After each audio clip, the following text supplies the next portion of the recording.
Shalom. We give all praises, honors, and glories to Yahweh Ba'Hashem, Yahushua Ba'Hashem, Rakakudash, and the honors to the apostles and others great millstone, and salutations to the hopeful elect. This is a brother I know Allah from Gym in Chicago, and I'm gonna go into a quick lesson about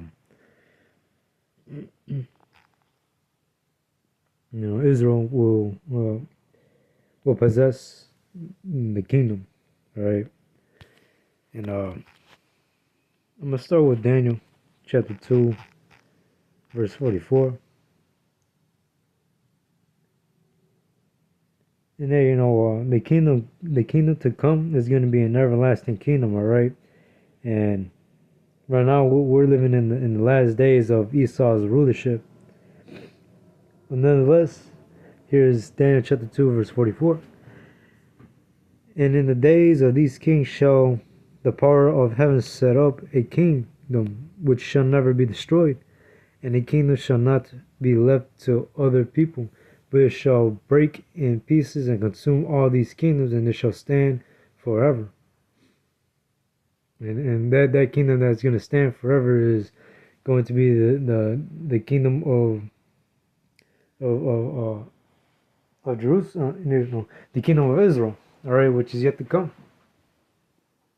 Starting with Yahushua and his elect, and they, in the kingdom. We're not going to go off anymore. We're going to have the law, statutes, and commandments written in our inward parts. We're going to have, we're going to have, bodies that we're basically going to have immortal bodies, all right? We're not going to catch any sicknesses in the kingdom. And by then, when Yahushua sets up rulership, right, when Yahushua comes back and sets up rulership, and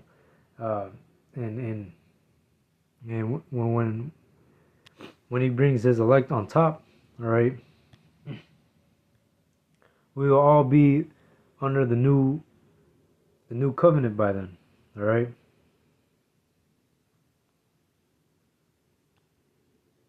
We're not gonna go off anymore in heaven. We're not gonna have any bodily afflictions anymore. And this is what we look forward to, all right, which is why we're fighting, all right.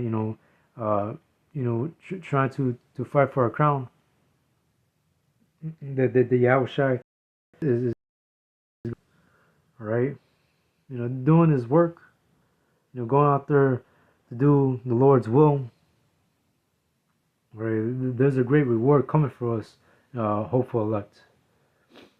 We're going to be joint heirs with Yahushua. Daniel chapter 4, verse 3. How great are his signs and how mighty are his wonders. His kingdom is an everlasting kingdom, and his dominion is from generation to generation. And yeah, the kingdom of heaven is going to be everlasting, all right, wherein dwelleth righteousness.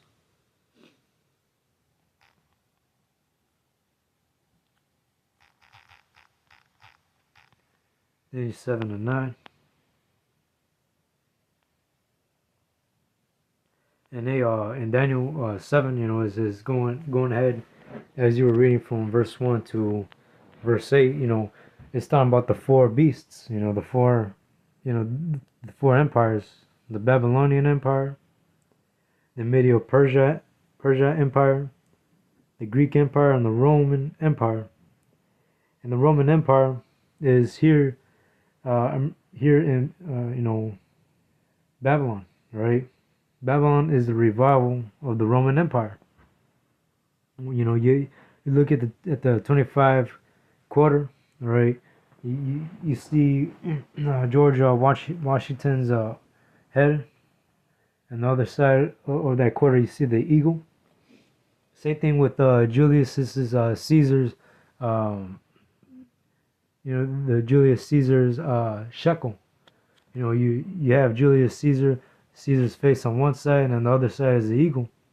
And that's what kind of money that they have, their shekels that they had, during the Roman Empire, showing you that, even up until now, we're here in America, we're basically living in the revival of the Roman Empire, and this Roman Empire, right, is collapsing.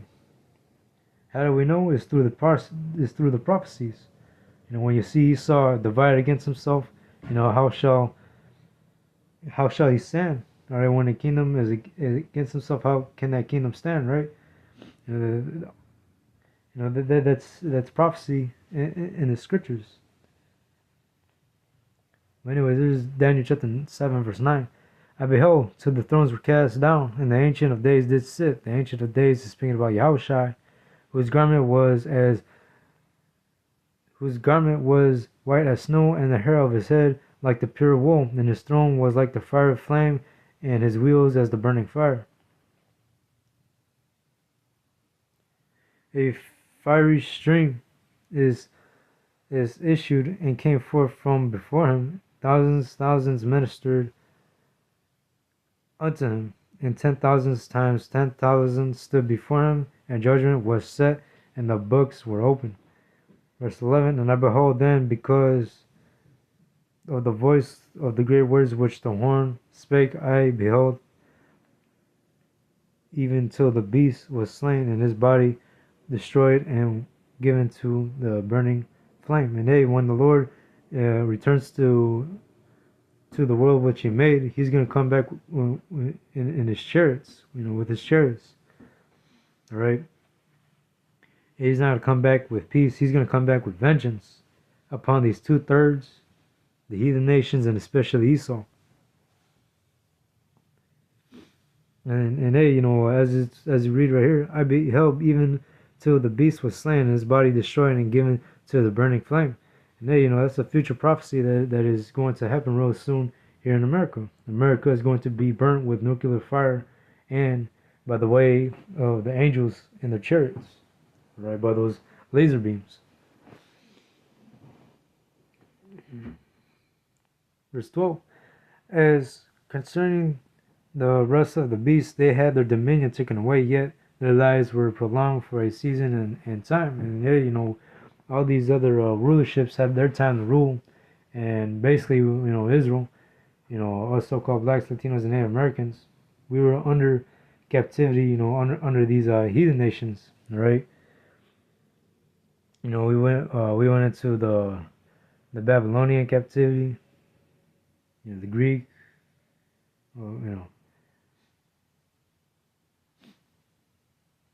basically, all these heathen nations, they had their time to rule over us, and they did a lot of grievous things to us. Now, hey, the Lord, he sets up whomever he wants to set up, and he takes them, he sets their time to rule, and he decides when to bring down an empire, and when to set up one. That's why it says, yet their lives were prolonged for a season and time. So yeah, these heathen nations, had a time to rule, but now the rulership is ending, especially for Esau. Verse 13, I saw in the night visions, and behold, one like the Son of Man came in with the clouds of heaven. The clouds, speaking about the chariots, right? The clouds who make the clouds his chariots.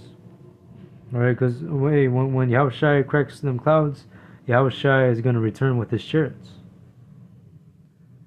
And every eye shall see him, even those who pierced him. Those who pierced him from the third and fourth generation, to render vengeance unto the third and fourth generation that pierced Yahushua. Right, all of them are going to pay, which is you 2/3, right? You heathen nations, and especially you Edomites.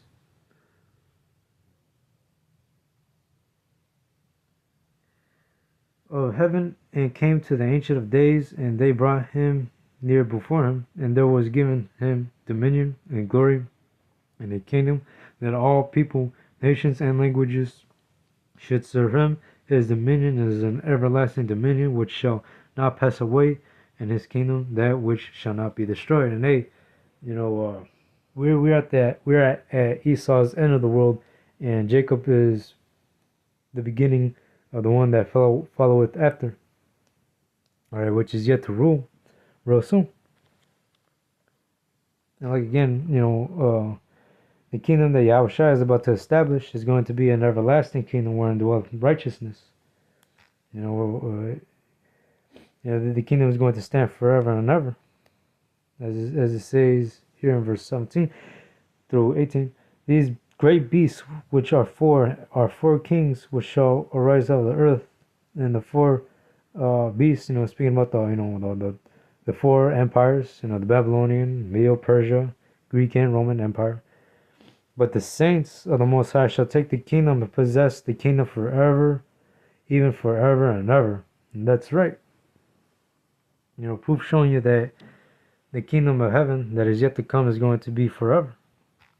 Israel's no more going to be taken out of power, and by then, when we get to the kingdom, we're all going to be under the new covenant, and we're no longer going to be going off.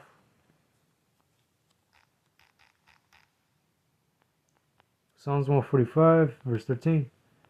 The kingdom is an everlasting kingdom, and the dominion endureth through all generations. But yeah, that was just it to that lesson. Hope it was exhorting. Until next time, shalom.